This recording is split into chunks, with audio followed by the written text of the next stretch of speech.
तर मला या ठिकाणी हाच प्रश्न पुन्हा एकदा थेट जरी याच्याशी संबंधित नसला तरी रिलेटेड प्रश्न आहे की धर्मांतरणाचा जो कायदा आहे तो राज्यामध्ये अस्तित्वात येणार आहे का?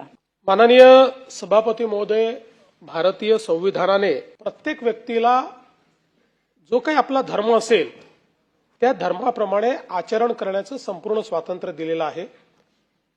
त्यामुळे इथे कोणीही आपल्या धर्माचं आचरण करू शकतो. मात्र एखाद्याला धर्म बदलायचा असेल तर तीही मुभा आपण दिलेली आहे, पण हा धर्म बदल स्वेच्छेने झाला पाहिजे.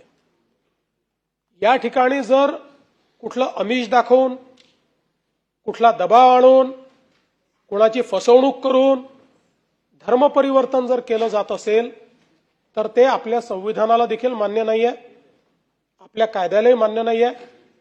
आणि ताईंनी सांगितल्या अशा प्रकारच्या घटना अलीकडच्या काळात मोठ्या प्रमाणात उघडकीस आल्या आहेत की ज्याच्यामध्ये फसवणूक करायची, दबाव टाकायचा आणि त्यातनं धर्मांतरण करायचं. आणि म्हणूनच राज्याच्या पोलीस महासंचालक यांच्या अध्यक्षतेखाली एक समिती आम्ही तयार केलेली आहे आणि फसवणूक करून किंवा जबरदस्तीने अशा प्रकारचं जे काही धर्मांतरण होत आहे त्याच्या विरुद्ध कायदा कसा कडक करता येईल या संदर्भातल्या शिफारसी त्यांना करायला सांगितल्या होत्या. त्यांनी त्याच्यावर अभ्यास करून त्या संदर्भातला एक अहवाल हा राज्य शासनाला पाठवलेला आहे. राज्य शासनाकडे तो नुकताच प्राप्त झालेला आहे. राज्य शासन त्याचा अभ्यास करेल आणि मग आवश्यक ते बदल या ठिकाणी जबरदस्तीने किंवा आमिष दाखवून किंवा फसवणूक करून कोणाचंही धर्मांतरण करता येणार नाही अशा प्रकारच्या तरतुदी तयार करण्यात येतील. माझी आपल्याला विनंती आहे की याचा आपण योग्य त्या सूचना देऊन हा विषय त्यांना धर्मांतर करण्यापासून, कारण वेगवेगळे माध्यम आहेत, त्यांना रोखण्यासाठी काही उपाययोजना अशा प्रकारची होईल का?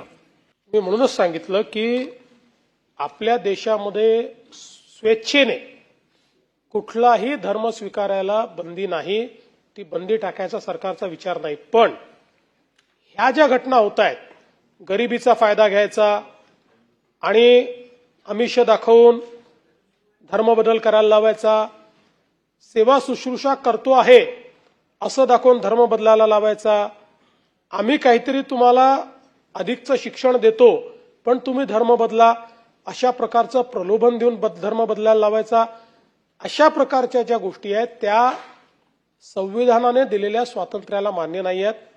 आणि जे दरेकर साहेबांनी सांगितलं की काही ठिकाणी अशा प्रकारचं काम चाललेलं आहे आणि विशेषतः झोपडपट्ट्यांमध्ये आणि गरीब वस्त्यांमध्ये चाललेलं आहे, ही वस्तुस्थिती आहे, ही आपल्याही लक्षात आलेली आहे.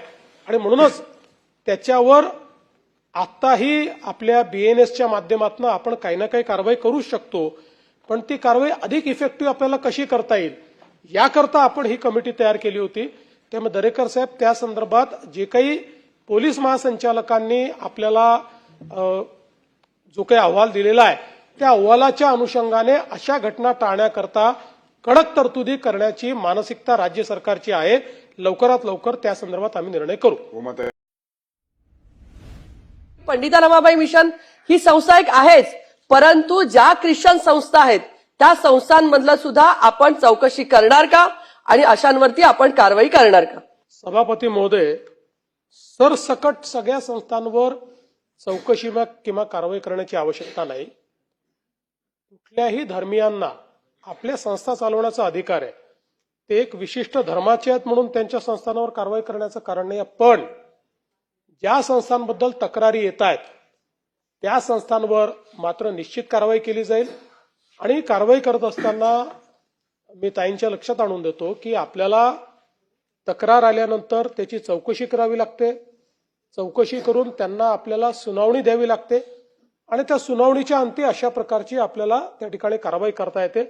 त्यामुळे मी आपल्याला आश्वस्त करतो की कुठल्याही संस्थेमध्ये अशा प्रकारचा दुरुपयोग केला जात असेल आणि कुठल्याही संस्थेमध्ये जाणीवपूर्वक धर्म परिवर्तनाकरता दबाव टाकणे, आमिष देणे असं चालत असेल, अशी कोणाची तक्रार आली तरी त्या तक्रारीची चौकशी केली जाईल आणि तथ्य आढळलं तर त्याच्यावर निश्चितपणे कारवाई केलीच जाईल.